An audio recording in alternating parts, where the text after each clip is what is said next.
Bom dia a todas e todos, sou eu, Pablo Rodrigues, aqui do meu canal História contra Pelo 2. Sejam bem-vindos, se inscreve no canal, dá o like no vídeo, tá? Ativa o sininho também lá e compartilha com a família e com os amigos. Gente, hoje nós vamos falar sobre educação. Aliás, eu já gostaria de deixar aí o recado, o lembrete e parabenizar todos os professores e professoras deste país. Hoje é o nosso dia, dessa nossa profissão que é tão importante para a sociedade, embora o Estado, nossos políticos e muitas outras pessoas desta sociedade não nos reconheçam. Mas o nosso papel, ele é um papel fundamental para a formação de jovens e também de muitas outras pessoas, sejam elas crianças ou adultos. Bom, nós vamos falar hoje no tema desse vídeo, ele é da escola nova até uma nova escola. É aí o título desse vídeo. Eu vou conversar com vocês acerca de educação, pedagogia, escola também, e sobre o papel do professor e da comunidade escolar, enfim, até dos estudantes dentro das escolas por esse Brasil afora. Bom, nós vamos falar sobre, primeiramente, o que é escola nova. O movimento escolanovista, ele surge no Brasil a partir da década de 20 e 30 do século 20, que dizia o seguinte: bom, nós tínhamos no Brasil um perfil de uma escola que tinha a pretensão de formar pessoas, né, para o mercado de trabalho, e também essa escola era uma escola muito tradicionalista.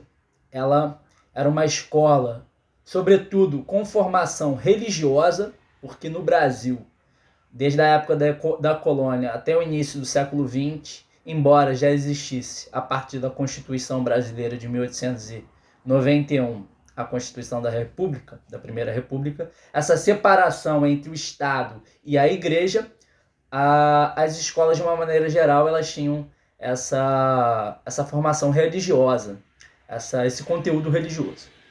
Então ainda era muito aquela questão assim, bom, o professor ele fica num tablado, até na escola de ensino médio que eu estudei tinha esse tablado, onde o professor ou a professora ficava ali, falava,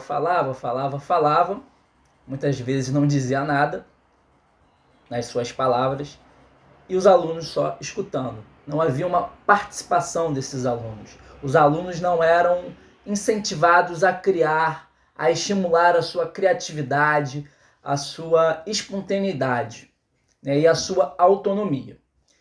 Então, o movimento escalonovista da Escola Nova, ele surge, na verdade, lá fora e tem uma influência de autores, alguns autores. Um deles é Dilthey, o outro é Jean Piaget, que muitos professores aí e professoras, como eu, que estuda para concurso público, e aqueles que já passaram e exercem o seu magistério, estudaram Piaget, Jean Piaget, tá bom? E aí, esses autores, eles dizem o seguinte: é necessário que você olhe para os estudantes, para as crianças, os adolescentes, enfim, e você entenda que eles também são produtores de conhecimento, que eles também têm a necessidade, e a partir das suas zonas de interesse, daquilo que eles se interessam, é necessário que se faça uma educação que valorize esses aspectos, dos seus interesses, a questão da sua criatividade, e a questão também, que era muito cara para Piaget, da questão do desenvolvimento cognitivo, intelectivo dessas crianças e desses jovens. Então, a educação deveria se voltar para essas questões. E a escola nova, que surge no Brasil a partir de uma figura principal, que foi Anísio Teixeira, um grande educador brasileiro, trazia essa perspectiva de você colocar as crianças procurando você, no ambiente escolar, fazer com que essas crianças, esses jovens, cada vez mais pudessem ter um papel ativo, um papel autônomo dentro da sala de aula, ok? Então, da Escola Nova até os dias de hoje, nós tivemos uma série de outras mudanças na questão educacional. Nós tivemos aí o movimento da Escola Nova, que na década de 30, durante o governo de Getúlio Vargas, o ministro Gustavo Capanema fez uma reforma educacional no ensino, colocando aí essa perspectiva de que era necessário que as crianças, os jovens, os estudantes de uma maneira geral, tivessem cada vez mais esse papel ativo dentro da educação. Depois, outros movimentos surgiram ao longo da história. Nós tivemos, durante a década de 60, uma tensão muito grande na sociedade, uma tensão política, uma tensão social, e alguns movimentos foram surgindo. Alguns movimentos populares de educação que foram surgindo, como o movimento de educação brasileira, o MEB. Você teve outros movimentos de educação, e desses movimentos de educação, ele acabou circundando um grande educador também, que foi Paulo Freire. Paulo Freire foi o criador da pedagogia libertadora. E vocês vão ver a educação libertadora de Paulo Freire. Também tenho aqui um livrinho aqui, ó, o Pedagogia da Esperança. Paulo Freire também foi muito conhecido pela pedagogia do oprimido, a pedagogia da autonomia, enfim.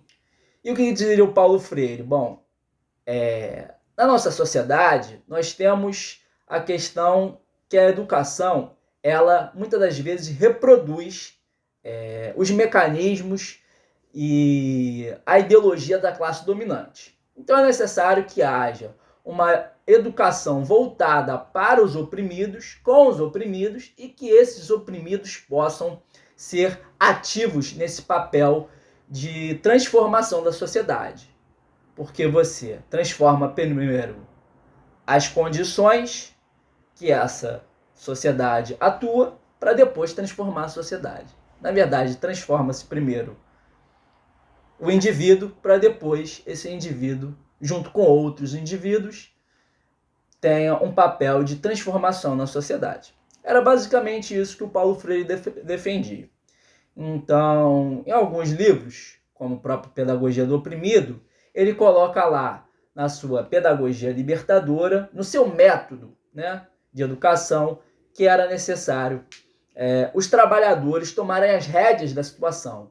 E foi lá alfabetizar os camponeses, os trabalhadores de uma maneira geral, e fazer com que desde a base tivesse ali a questão de que esses trabalhadores deveriam aprender a partir de temas geradores, temas base, questões fundamentais ligadas ao cotidiano, ao trabalho e às condições de vida, à realidade daquelas pessoas, tá? Então, Paulo Freire é um cara muito conhecido, não só no Brasil, mas lá fora, estudado na Suíça, em vários países da África, principalmente aqueles que têm a língua portuguesa como a sua língua principal, Guiné-Bissau, Angola, Moçambique, muitos outros países também da Europa, nos Estados Unidos da América também. Paulo Freire também é muito conhecido, estudado, lido e traduzido em várias línguas por aí afora.